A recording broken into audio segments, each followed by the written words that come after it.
दिनांक 1 ऑगस्ट 2024 रोजी या देशाच्या सर्वोच्च न्यायालयाने घेतलेल्या एका ऐतिहासिक निर्णयाची आज संपूर्ण देशभरामध्ये अंमलबजावणी सुरू आहे।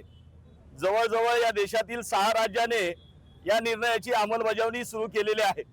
मात्र दुर्दैवाने खेदाने या ठिकाणी म्हणावं लागतं की जे संविधान लिहिणारे जे बाबासाहेब आंबेडकर होते त्यांची कर्मभूमी महाराष्ट्र राज्य या ऐतिहासिक निर्णयाची जी अंमलबजावणी करण्यासाठी जो निर्णय झाला 1 ऑगस्ट 2024 ला जो ऐतिहासिक निर्णय घेतला ते भूषण गवई देखील हे देखील महाराष्ट्राचे सुपुत्र असताना मात्र दुर्दैवाने ज्या महाराष्ट्राला आम्ही फुले शाहू आंबेडकरांचं राज्य म्हणतो, पुरोगाम्यांचं राज्य म्हणतो, हेच तर या ठिकाणी आम्हाला प्रश्न पडलेला आहे की खरंच याला फुले शाहू आंबेडकरांचं राज्य म्हणायचं का? या ठिकाणच्या उपेक्षित शोषित पीडितांना न्याय देण्यासाठी 2 वर्षाचा कालावधी लोटलेला असताना देखील या ठिकाणचं शासन सरकार आंधळ आणि मुकळ बोलून या ठिकाणी हा सगळा प्रकार पाहत आहे। आज या ठिकाणी दलित समाजामध्ये जी परिस्थिती निर्माण झालेली आहे की या ठिकाणी काही समाजकंटक या समाजामध्ये जातीमध्ये तेढ निर्माण करण्याचे प्रयत्न या ठिकाणी सोशल मीडियावर करत असताना शासनातर्फे मात्र त्यांच्यावरती निर्बंध लादले जात नाही। माझी आपल्या चॅनलच्या माध्यमातून सरकारकडे विनंती असणार आहे की या ठिकाणी जे काही समाजकंटक हे जातीमध्ये भांडण लावण्याचा जो प्रयत्न करत आहे त्यांच्यावरती तात्काळ अटकाव केला पाहिजे। त्याचबरोबर या ठिकाणचे जे दलित नेते असतील, जे सर्व बहुजनांचे नेते असतील, त्या सर्वांना माझं या निमित्तानं आव्हान असणार आहे की या ठिकाणी गेल्या 75 वर्षापासून सामाजिक न्यायाच्या प्रतीक्षेमध्ये या ठिकाणी उभा असलेला हा मातंग समाज आणि इतर 58 जाती या अजूनही त्यांना न्याय मिळालेला नाही। त्यांना न्याय मिळण्यासाठी हे उपवर्गीकरण गरजेचं आहे। त्याकरता या उपवर्गीकरणास आपण सर्वांनी या ठिकाणी मान्यता देऊन डॉक्टर बाबासाहेब आंबेडकरांची समता या ठिकाणी निर्माण करण्यासाठी, डॉक्टर बाबासाहेब आंबेडकरांचं स्वप्न पूर्ण करण्यासाठी, या सगळ्या उपेक्षितांना न्याय मिळण्यासाठी या उपवर्गीकरणाला पाठिंबा द्यावा एवढी विनंती या ठिकाणी मी सर्व दलित नेत्यांना या माध्यमातून करीत आहे।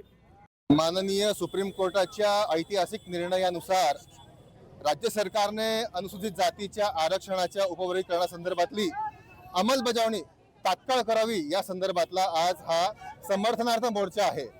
गेल्या अनेक वर्षांपासून या अनुसूचित जातीमधील उपेक्षित वंचित समाज घटक हा आपला न्याय हक्क मागत होता, आरक्षणाचा वाटा मागत होता, तो त्यांना मिळत नाही। यामुळे माननीय सुप्रीम कोर्टाने जो निकाल दिला आहे त्याची सक्त अंमलबजावणी लवकरात लवकर व्हावी ही या सर्व उपेक्षित वंचित समाजाची मागणी आहे।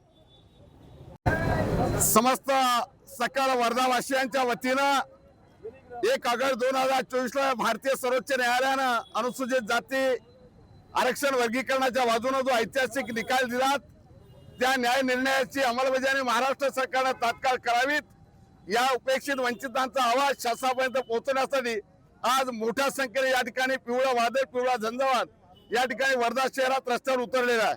तात्काळ येणाऱ्या अधिवेशनामध्ये हा प्रश्न मार्गी लावावा आणि अनुसूचित जातीच्या आरक्षणाचा वर्गीकरण तात्काळ या ठिकाणी अंमलबजावणी सुरू करावेत अशा पद्धतीचा आवाज सरकारपर्यंत पोहोचवण्यासाठी संपूर्ण मोर्चेकरी आज जिल्हाधिकारी कार्यालयावर आपला आवाज पोहोचवण्यासाठी धडकत आहेत।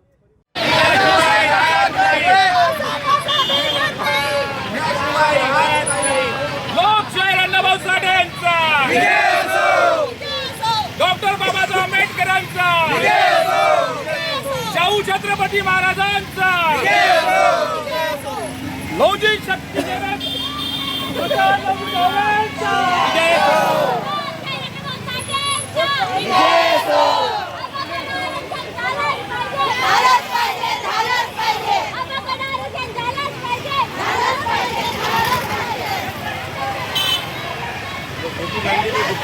दुपट्टा लावून